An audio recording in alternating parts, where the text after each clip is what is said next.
Ekspresi Santika Fauzia saat Sule beri kejutan ultah jadi sorotan.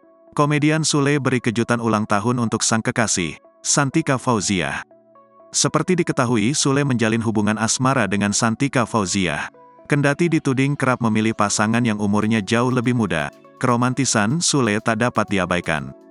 Belum lama mantan suami Natalie Holzer terlihat memberikan kejutan ulang tahun untuk Santika Fauzia.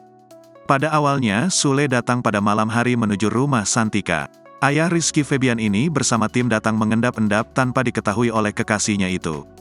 Terlihat Sule masuk ke rumah Santika sambil membawa buket bunga berukuran besar dan kue ulang tahun. Santika pun tampak kaget dengan kedatangan Sule. Sambil menunduk karena malu, Santika kemudian meniup lilin pada kue yang dibawa oleh Sule. Tak hanya itu, Santika tampak hampir menangis dan terharu.